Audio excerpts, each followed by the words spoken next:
Bonjour à toutes et à tous, on se retrouve aujourd'hui pour le premier épisode de notre nouveau média Perspective Média.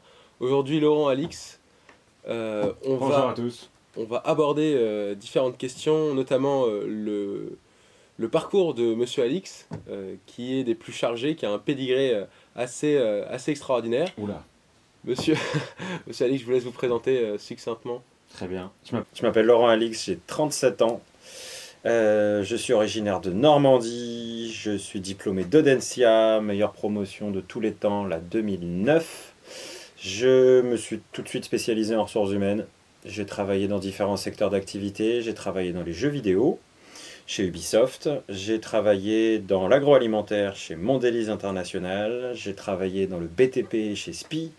Et aujourd'hui, je suis à la tête de ma propre entreprise, qui est une société de conseil RH qui s'appelle Pluvian Conseil. Ok, très bien, et on va revenir au cours de cette interview sur votre parcours un peu plus en détail. Pour commencer, quel type d'élève étiez-vous au lycée, au collège, dans la cour tous les jours? Excellente question, ça remonte déjà un petit peu, donc il faut que j'y réfléchisse. Certainement beaucoup moins sérieux et impliqué sur certains sujets que la plupart des étudiants que j'ai face à moi aujourd'hui. Une petite tendance à choisir ses sujets. Sur les sujets qui m'intéressaient, y aller à fond, mais sinon pas forcément sur tous. À Audencia, ça m'a joué quelques tours sur certaines matières d'ailleurs. Ok. Voilà, mais très capable d'être curieux, investi, impliqué sur les sujets qui pour le coup me plaisaient. Ok. Et vous êtes issu d'une famille plutôt favorisée. Est-ce que les études, c'était forcément quelque chose d'évident pour vous ou... Oui, c'était évident pour moi, c'était évident pour mes parents aussi. Ok, ouais. Très clairement, avec une mère enseignante et un père cadre chez France Télécom, c'était un petit peu l'idée. La particularité, c'est qu'on a beau être très différents. Mon frère aîné, qui a 6 ans de plus que moi, a fait Audencia aussi. Ok, Donc la voie était un petit peu toute tracée, quoi. d'accord. Et au lycée, vous aviez quel profil? Plutôt matheux, plutôt littéraire, un peu touche à tout J'étais un littéraire contrarié. C'est-à-dire que j'ai fait, comme beaucoup de gens, la filière scientifique parce qu'il fallait la faire et que c'était celle qui ouvrait toutes les voies. Alors que si vous regardez une pièce d'histoire qui est mon bulletin de notes de terminale scientifique, vous vous rendez compte que toutes mes matières fortes, ce sont les matières littéraires, les langues, etc. et absolument pas les matières scientifiques. D'accord, ok. Voilà. Et ensuite, au moment de faire ces choix sur Parcoursup, enfin ça devait être APB, Ouais, ni l'un ni l'autre, ça n'existait pas tout ça. vous faisiez comment? En fait, c'était le même principe, mais c'était un espèce de vilain formulaire papier qui Ok, partait, je sais pas où, au niveau de l'académie ou du rectorat après, avec un choix 1, un choix 2, un choix 3. d'accord, C'est comme ok. ça qu'on faisait, quoi. Et vous vouliez vous orienter dans quel domaine, quel secteur, un peu quelles études? En fait, à ce moment-là, je savais clairement pas ce que je voulais faire, donc je voulais pas me fermer de porte. Et sachant les portes qu'ouvrait une école de management, avec l'exemple de mon frère, plus âgé que moi, c'était assez évident qu'il fallait partir vers ça. Je crois qu'en choix numéro 2, j'avais mis fac de droit, un peu par dépit, ou par absence d'idées, Ok. mais c'était ça l'idée, quoi. Ouais, c'est ça, c'est qu'on se dit souvent, les parents poussent souvent à il y a quoi? Il y a médecine, droit, et puis école d'ingé ou école Exactement. prépa, quoi. Ok. Ouais. Et donc après, vous arrivez en prépa. Mhm. Comment vous vivez la transition entre la terminale et la prépa Super bien. Vous avez fait votre prépa où? Alors, j'ai fait ma prépa dans une... Alors, j'ai fait un bac scientifique, mais j'ai fait une prépa éco. Ok, Ce qui était possible à l'époque en passant du public au privé. Donc, d'accord, je suis originaire de Normandie, moi, donc j'ai fait mon lycée comme ma prépa à Caen. d'accord. Et autant je me suis pas éclaté au niveau de mon lycée, autant la prépa, c'est 2 super années. Ok, J'étais dans une prépa qui, il y a, c'était quoi, il y a pratiquement 20 ans, on était encore dans l'image prépa égale bagne, sacrifice de 2 années de sa vie. Moi, j'ai pas vécu ça en fait. On était une petite prépa dans notre petit cocon, vraiment basé sur l'entraide entre les étudiants, pas du tout de compète, avec pas des de profs compétition. hyper proches de nous. Enfin, c'était vraiment à faire la fête quand même. Enfin, c'était 2 super années, quoi. Ok. Ouais. Et quand vous êtes arrivé au concours, au moment des concours, vous visiez quelle école vous étiez dans quelle optique? Plutôt tête de classe, plutôt bottom class euh, S'agissant d'une petite prépa pas, pas aussi renommée que d'autres à l'époque, j'étais plutôt tête de classe d'une petite prépa. mhm. Du coup, j'avais postulé et candidaté à certaines parisiennes. De mémoire, le SCP, j'avais tenté. Je m'étais ramassé complètement. Audencia, l'EDEC, ce qui s'appelait à l'époque les écrits-com. C'est encore les écrits comme C'est aujourd'hui. encore les écrits-com. Voilà. Sachant qu'à l'époque, j'avais été admis au final à l'EDEC. Ok, Et j'étais quand même allé à Audencia. d'accord. C'était une époque où il y avait des élèves, et c'était pas exceptionnel, qui refusaient l'EDEC, voire qui refusaient le M pour aller à Audencia. D'accord, ok. Qu'est-ce qui vous avez fait pencher Ah. à ce moment-là? C'est drôle parce que c'est principalement mon expérience aux oraux de l'EDEC versus mon expérience aux oraux D'accord, d'Audencia. C'est-à-dire qu'Audencia a gardé aujourd'hui une tradition et des pratiques en termes d'accueil admissible qui, pour moi, j'avais pas vécu mieux en tout cas à l'époque, et je crois qu'aujourd'hui les retours sont tout aussi positifs. Mais l'EDEC, ça avait été catastrophique. Ah ouais, ok. De A à Z. Dans quel C'est-à-dire sens mauvais accueil, mauvaise ambiance zéro accueil, zéro ambiance, et puis j'ai coutume de dire que l'entretien de recrutement, le pire de ma vie, c'est mes oraux à l'EDEC. Ok. En gros, c'était la technique good cop, bad cop, sauf que moi j'avais que des bad cop. Je m'étais fait flinguer pendant 45 minutes, donc horrible, je m'étais dit jamais je mettrais les pieds là, pour au final me prendre un 18 sur 20. Ok. Donc je m'étais dit c'est culturel en fait, ils font ça, je comprends pas l'idée. Oui, c'est clair. Ouais. A contrario, je me suis retrouvé à Audencia, où j'avais eu ma pire note à l'oral, mais où je m'étais éclaté, où je me voyais vraiment évoluer, quoi. Venir ici, ok. Et vous, donc là vous intégrez l'école de Nantes, l'ESC Nantes comme on l'appelle Audencia. Et comment est-ce que vous vivez votre rentrée? Vous arrivez, vous êtes en PGE, parce que vous avez fait post-prépa. Ouais. Et comment vous vivez la vie associative, le changement un peu, la transition prépa-école? Déjà, j'avais envie de tout sauf de continuer à étudier. Donc pas de cube. Non. Ok, jamais, Vraiment vous n'avez pas. jamais envisagé. Vraiment pas. Jamais, à ce moment-là. Et puis les premières semaines, les premiers mois, génial, quoi. Ok. Vraiment génial. Tout. J'aimais tout. J'aimais la variété des cours qui étaient disponibles, la quantité d'expériences associatives qui étaient aussi possibles, la quantité d'expériences en matière de vie nocturne qui était possible aussi. Tout ça cumulé, je dormais pas beaucoup, mais ça fait partie des meilleures semaines de ma vie, ça. C'est ça, il y avait le Way, il y avait le TGO, il y avait tout type d'événements sportifs. Et vous étiez dans une équipe de sport un peu ou Ouais, j'ai fait l'équipe de basket, moi. vous jouiez au basket? Ouais, je jouais au basket, j'y ai joué pendant des années. On a fait la campagne BDS, on s'est ramassé dans les grandes largeurs avec un Ok. des scores les plus faibles de toute l'histoire Ah de la ouais, campagne combien? BDS, 17%. 17%. Voilà, Ah, ok. Ultime Forever. Et à côté de ça, j'avais quand même pu coacher l'équipe de basket et être entraîneur-joueur dans l'équipe de basket. Donc ça, c'était cool. En 2A. Et est-ce Ouais. qu'entre la première et la deuxième année, il y avait un stage à faire à l'étranger obligatoire? Non. Vous aviez pas de stage Il y à avait faire? un stage obligatoire, mais pas à l'étranger. Ok. Et... À l'époque, ça s'appelait les stages Comprendre. Ok. Et moi, j'avais passé 2 mois dans une agence d'intérim cadre. À l'époque, c'était le tout chez Manpower, en fait. C'était le tout début des agences d'intérim qui avaient l'autorisation et qui développaient le business du cabinet de recrutement. D'accord, ok. Chercher des gens pour des postes en CDI et pas que pour l'intérim. Et ça a été une super première expérience. Ok. Donc déjà un peu dans les ressources humaines de Ouais. près ou de loin. Ouais, il y avait 2 choses qui m'intéressaient à l'époque que j'avais envie de tester, c'était les RH et la com. Ok. Et ce stage-là me permettait de faire les deux. C'est-à-dire qu'ils étaient partenaires du Stade Malherbe de Caen. Et il y avait un événement à organiser, et ils m'avaient confié l'organisation de cet événement-là, en plus des recrutements plus classiques. Donc D'accord. en 2 mois, c'était assez optimisé comme expérience. C'était top. Vous avez bien apprécié, vous en retirez quoi de ce premier stage La confirmation que j'avais envie de faire des RH, quoi. RH, ok. Ouais. Et En en- tout cas, d'aller plus loin et d'avoir une autre expérience en la matière.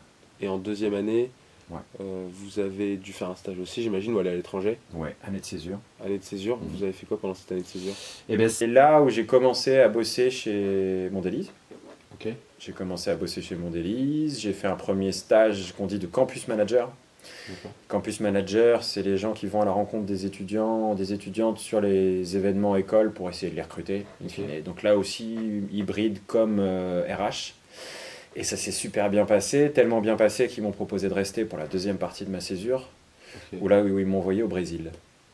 Sympa. Cool, hein. L'Amérique du Sud, Pour une césure. Rio de Janeiro. Il n'y avait pas Rio, mais São Paulo, Salvador de Bahia, des États plus ruraux aussi, puisque l'idée, au-delà d'aller au Brésil, pour le Brésil, c'était qu'il lançait une... Je bossais pour Mondelez. Une des marques de Mondelez, c'était Jacques Vabre. Il lançait une gamme de café en partenariat avec Rainforest Alliance, petite grenouille verte là, un label développement durable. Et à l'époque, c'était pas très connu en France. Donc l'idée, c'était d'aller très clairement faire une mission de com là-bas et de communiquer sur ce qu'apportait la certification aux salariés dans les fermes de café, concrètement, socialement. D'accord. Donc, en plus, il y avait un petit côté RH d'audit social, Oui, donc c'était top. On a joué l'utile à l'agréable là-dessus. Ok, donc là vous avez été directement investi dans les ressources humaines durant votre stage. Ouais. Donc, première année, stage d'été, ensuite stage chez Mondelez International. Troisième année, quatrième année, ça se passe comment pour vous? Alors, je pars en échange, je fais ma SPI RH, je pars en échange, je suis au Canada, c'est la crise des subprimes. Ok. Voilà, vous êtes Donc jeune. vous l'avez vécu de plein fouet. Ouais, c'est-à-dire que vraiment, le stage de fin d'études et la diplomation au pire moment possible, je pense. Ouais, exactement. Donc je cherchais toujours un truc dans les RH, mais dans un secteur qui me permettrait de trouver un taf après. Donc il fallait un secteur qui se porte bien, une entreprise qui se porte bien. Toujours avec ce côté, essayer de concilier les centres d'intérêt et l'activité pro. Donc je me suis dit, les jeux vidéo, c'est pas mal pour ça. Ubisoft se porte bien. Belle boîte, je suis franco-québécois, il y a des possibilités d'évoluer au Canada après. Donc allons-y. Okay. Et j'ai fait mon stage de fin d'études là-bas. Et c'est quoi pour vous les ressources humaines? Parce que je pense que pour beaucoup de nos auditeurs, c'est un peu flou, comme, et moi le premier.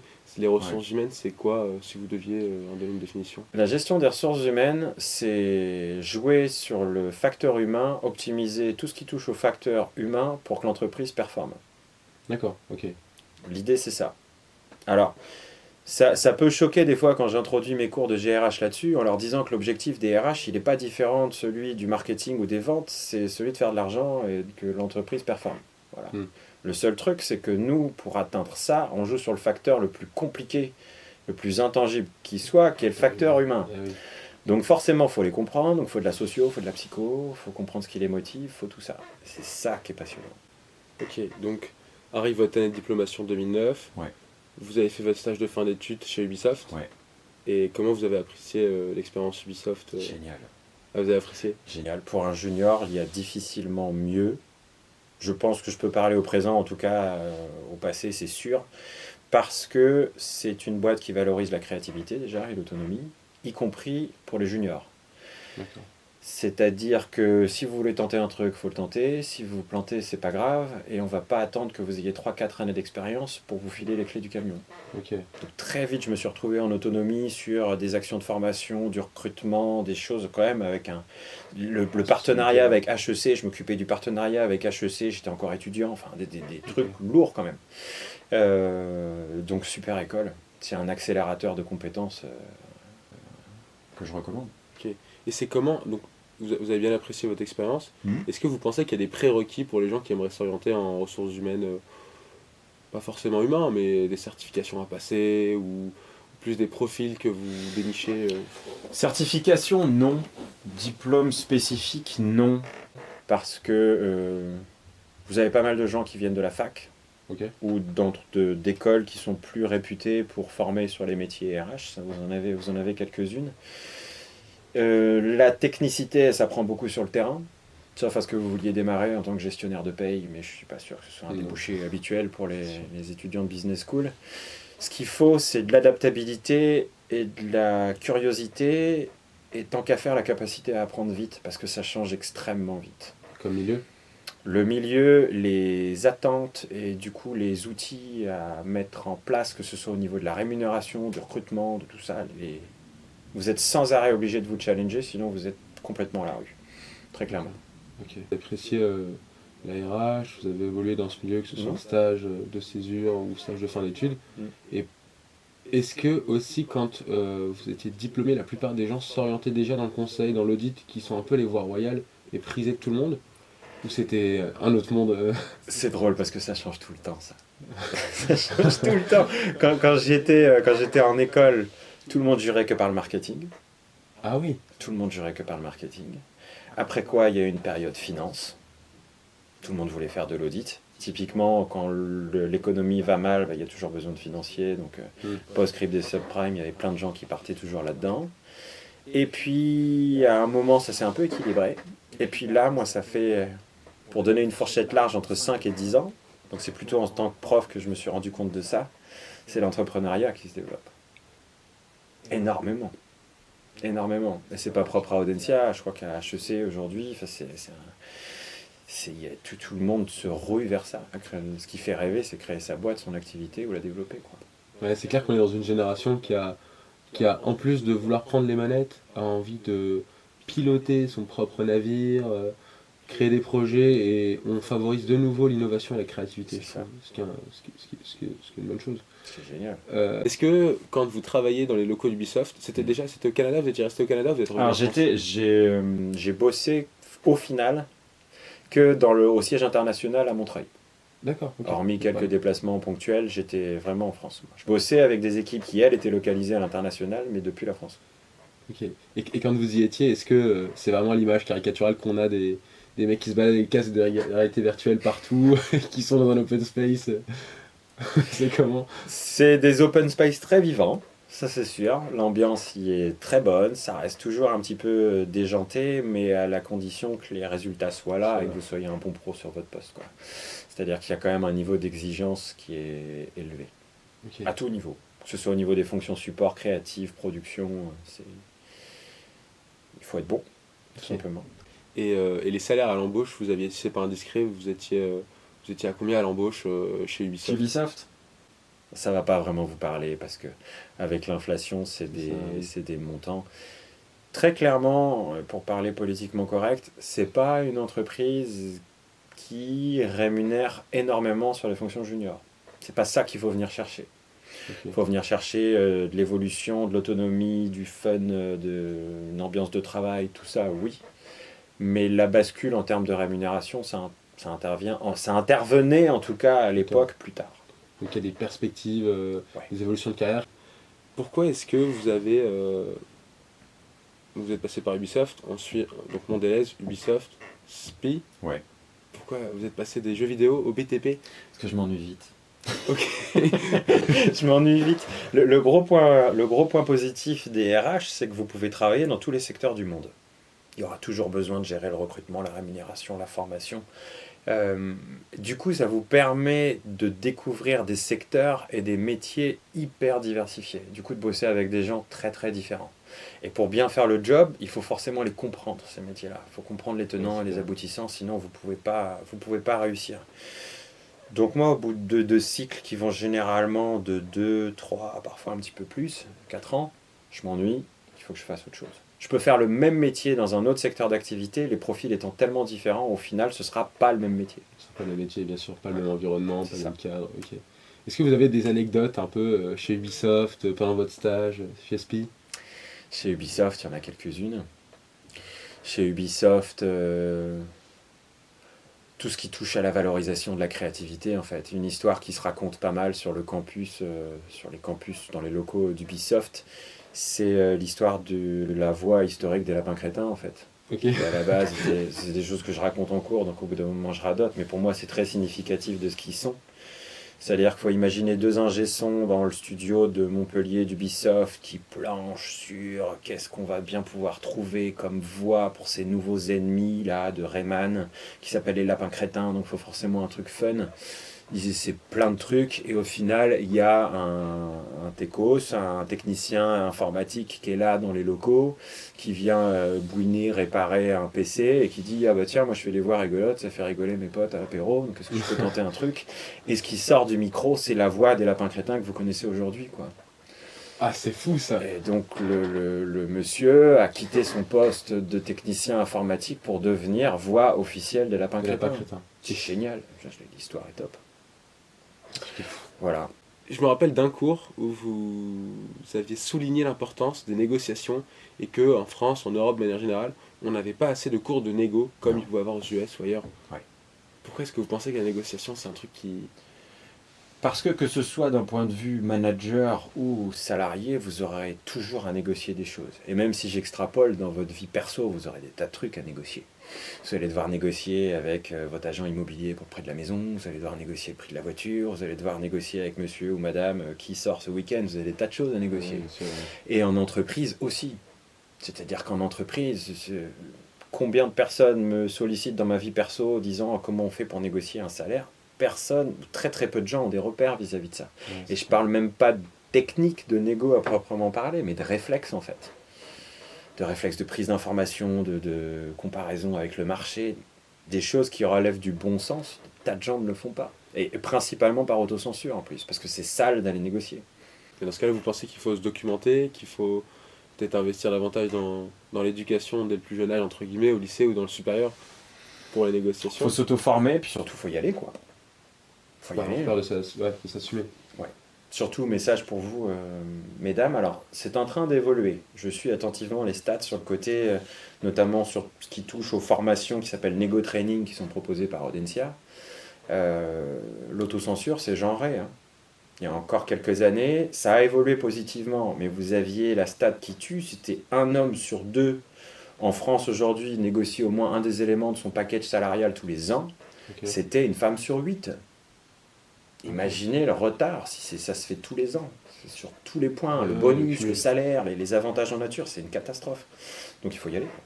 Et ensuite, une année de changement pour vous, Mhm. radical. Oui. C'est 2017. Oui. Vous partez à votre compte, vous vous lancez dans l'entrepreneuriat, Oui. vous créez votre entreprise. Mhm. Pourquoi? Qu'est-ce qui vous a poussé? C'est vraiment le train de vie qui vous barbait un peu, ou vous vous êtes dit, bah, je veux faire autre chose? C'est mes enfants. C'est ça. Ok. Ouais. Pour être très clair, le petit deuxième venait de naître. J'avais un poste de responsable RH bien payé, confortable, avec un boss qui est aujourd'hui un copain, dans une structure qui me fichait une paix royale. Enfin, vraiment, j'avais zéro raison de me plaindre. Le truc, c'est que je commençais un petit peu à tourner en rond et à m'ennuyer, ça ronronnait, et à côté de ça, je venais d'être papa pour la deuxième fois. Et mon poste impliquait beaucoup de mobilité géographique.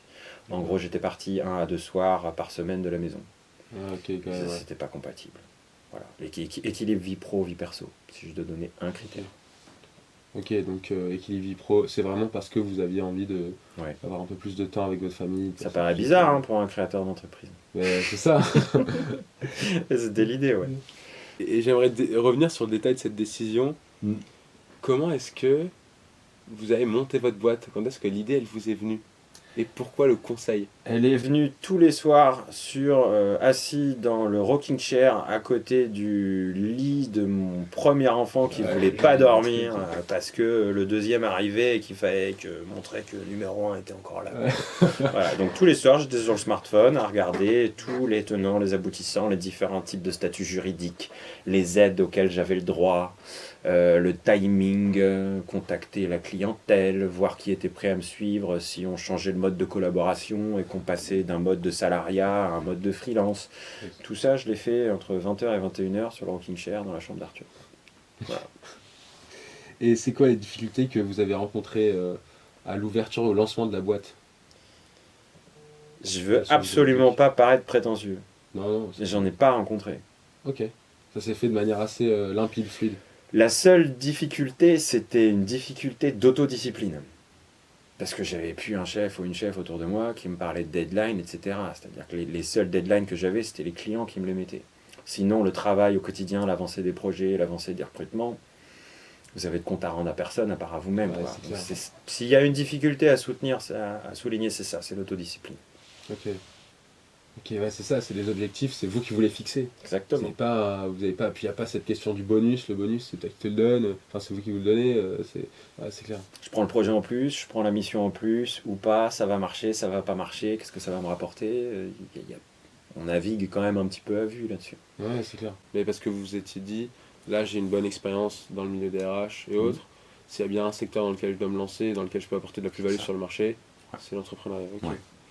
Et selon vous, donc il n'y a pas eu d'échec, premier échec de c'est l'image qu'on a, je suis tombé 9 fois, je me suis relevé une dixième fois. Non, c'est des clichés ça. C'est des clichés, c'est-à-dire, ou alors, moi je suis une bête curieuse et j'ai rien à voir avec 99% des créateurs d'entreprises, mais l'histoire du je crée ma boîte, je me paye pas la première année, pour moi c'est inconcevable. C'est inconcevable, c'est pas possible. Tu vas pas te payer, tu travailles, tu vas te payer. Donc moi je me suis lancé une fois que j'avais 70% de mon chiffre d'affaires de la première année de sécurisé, quoi. Ok. J'avais déjà un contrat avec Audencia, j'avais un contrat avec... Mon ancienne boîte me suivait sur les prestations recrutement, donc j'avais déjà des recrutements avec eux, ça roulait quoi. Ok. Et vous avez donc c'est à partir de ce moment-là que vous avez commencé à intervenir à Audencia Centrale, d'autres écoles encore. Audencia, ça vient d'avant. C'est ce qui m'a donné l'envie en fait. Ok. C'est que j'avais 25 ans et je me suis retrouvé à aller donner le chèque de taxe d'apprentissage à mon ancienne prof de RH à Audencia. Le chèque de taxe d'apprentissage de SPI à Audencia. Ok. Et on mange ensemble le midi, et moi je mets le pied dans la porte, je lui dis écoute Christine, Nashburger, si jamais un jour tu as besoin d'un intervenant, ou même un remplacement, un truc ponctuel, moi ça me tente, j'ai envie d'enseigner. Elle me dit ok, d'accord. Une semaine après, elle me rappelle, elle avait un désistement d'intervenant, Incroyable. et j'ai démarré à 25 ans. Ah, c'est fou ça, ok. Super C'est jeune, fou, en fait. prof à 25 ans, ok. Ouais. Et donc après, vous avez fait Audencia Centrale, Mhm. vous êtes intervenu à droite à gauche dans d'autres écoles. Audencia, Centrale, Escale, les mines de Nantes, puis quelques autres, quoi, mais principalement du local. Et ça vous vient d'où la pédagogie? Parce que, juste pour préciser à nos auditeurs, comme je l'ai eu en cours, on se marre, on est sérieux, on apprend quelque chose, et puis on est surtout actif. Parce qu'on reproche souvent au cours en école de commerce d'être barbant, d'être beaucoup trop monotone, mais là, on a eu un cours de qualité, et puis je pense que vous vous renouvelez aussi, il y a Si. beaucoup de travail de votre côté, j'imagine. On essaye. En gros, comment je conçois mes cours, je fais l'exact inverse de ce que j'ai pu avoir comme cours de gestion des ressources humaines par le passé. C'est un peu choc de dire ça, mais mes cours de RH à Audencia, à quelques exceptions près, notamment ceux de Christine Ashberger, qui m'ont donné envie de démarrer là-dedans, me barbaient. Ok, Était ultra théorique, pas du tout concret, pas opérationnel, pas vivant. Donc je me suis juré que le jour où j'enseignerai, je ferai le type de cours que j'aurais aimé avoir. C'est ça la perspective en fait. Alors, des fois ça saoule, c'est pas assez théorique, c'est pas assez académique, mais c'est comme ça que je le conçois, quoi. Vous aviez certainement un matelas monétaire avant, vous avez coffré un peu pour pouvoir vous Mhm. lancer. Est-ce que vous étiez conscient du risque que vous preniez quand même? Ou c'était un risque mesuré comme vous disiez? Risque mesuré parce que là pour le coup le marché de l'emploi était très très différent. Des recrutements de RH, il y en a très souvent, donc je me suis dit si jamais ça plante, c'est pas grave, quoi. Tu redeviendras RH salarié puis tu auras tenté. Ok, ok. Et vous aimez ce que vous faites aujourd'hui? Ah, j'en changerai. Pour l'instant, j'ai aucune envie d'en changer. Vous n'allez pas faire des études de médecine dans 5 ans Ah parce non. que vous vous barbez ou... Aucun risque. Ok, ok. Ben écoutez, moi j'ai plus qu'une question à vous poser. Mhm. D'abord vous remercier pour votre Je intervention vous en prie. en tant que premier invité chez Perspective Média. Mhm. Et est-ce que vous auriez un message aujourd'hui pour ceux qui cherchent encore leur voie en tant que chasseur de tête? Qu'est-ce que vous aimeriez dire aux auditeurs? Arrêtez d'avoir peur. Comme le dit une école très connue, never stop daring. C'est pas une, j'aime bien le slogan déjà. Mais au-delà de ça, j'ai trop d'étudiants et d'étudiantes qui se mettent une pression de fou dès les premiers stages.